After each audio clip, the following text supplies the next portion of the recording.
I'm Dean with Mass Golf Lab. Today we're going to talk about lag putting.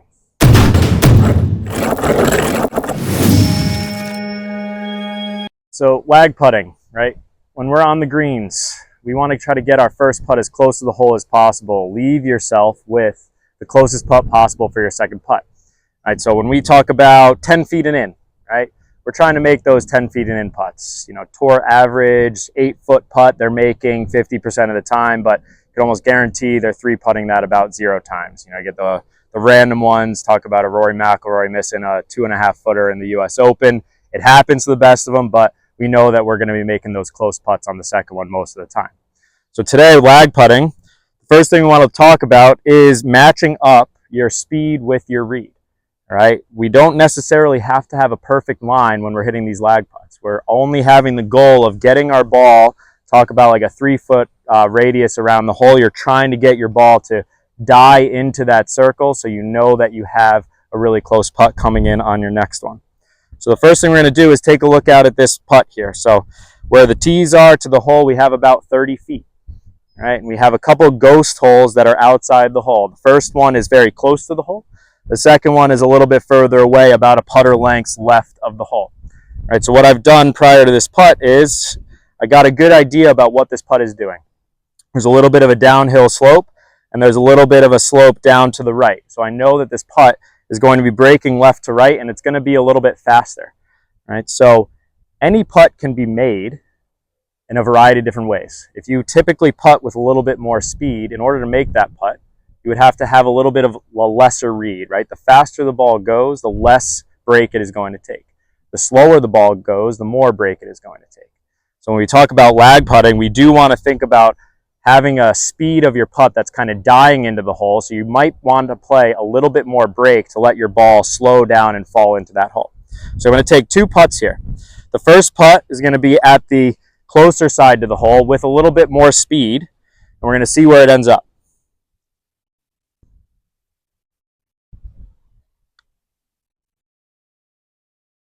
All right, so we missed on the low side, had some speed, and that's run out about 10, 11 feet away from the hole. All right, so even though I was trying to make the putt with my fast pace, I didn't really have a good lag putt there. It went a little bit too far by. I'm not going to make that putt 10 times out of 10. All right, so the second putt, we're going to go towards the ghost hole further out to the left and try to die this one in.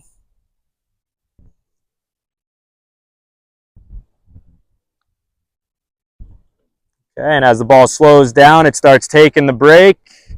And even though that ball did not go in, I can guarantee you I am making that next putt 100% of the time.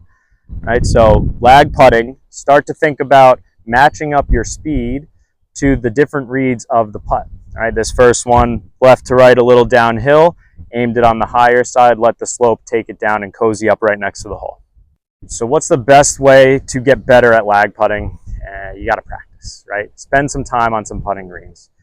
I know how far I need to bring my putter back for a 10-foot putt, a 20-foot putt, a 30-foot putt, right? And I'm doing that by pre-round, getting on the putting green. I'm hitting different length putts and trying to get a feel for how far back and through my stroke needs to go with my tempo to allow the ball to travel distances that I know I'm going to have when I'm playing golf that day.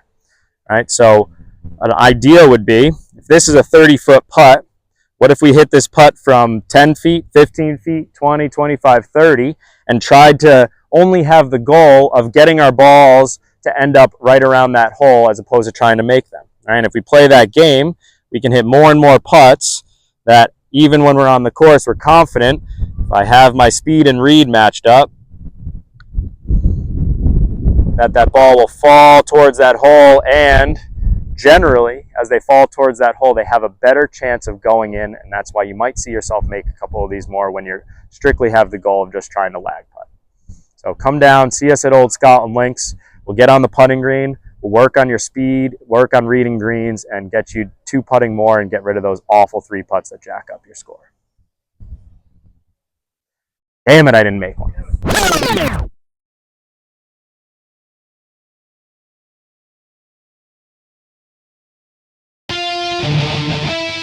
I thought I made it too.